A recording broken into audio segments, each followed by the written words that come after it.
திருக்கோளூர் பெண் பிள்ளை ரகசியம் 10வது வாக்கியம். முதலடியை பெற்றேனோ அகலிகையை போலே.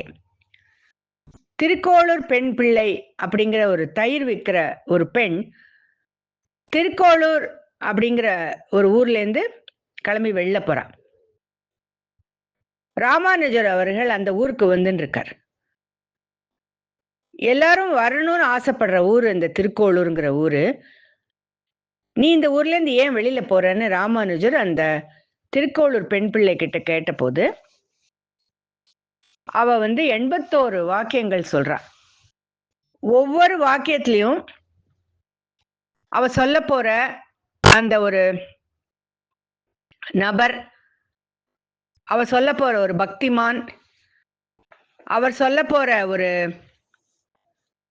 உயர்ந்த குணமுள்ள பெண்ணோ, அவ யாரை பத்தி சொல்றாளோ அவளை மாதிரி நான் இல்லை அப்படின்னு தன்னை பத்தி சொல்லிண்டு, அதனால நான் இந்த ஊரை விட்டு வெளியில போறேன், எனக்கு இந்த ஊர்ல இருக்கிறதுக்கு தகுதி இல்லை அப்படின்னு சொல்ற மாதிரி இது வருது.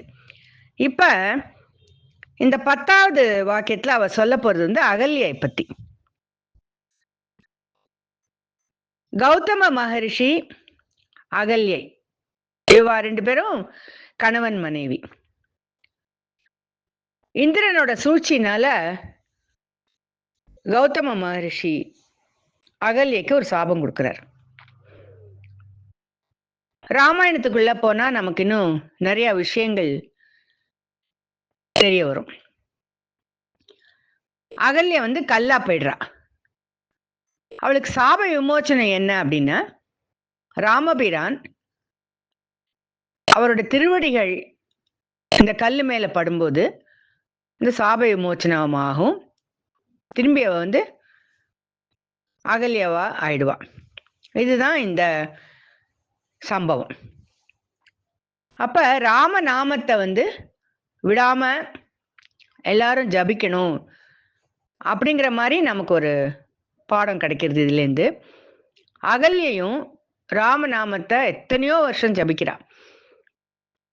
அதுக்கப்புறம் கௌதம மகர்ஷி சொன்ன மாதிரி, கௌதம முனிவர் சொன்ன மாதிரி, ராமாயணத்துல ராமர் அந்த கல்லு மேல அவரோட திருவடிகள் வைக்கும்போது அகல்ய உயிர் பெற்று எழறா.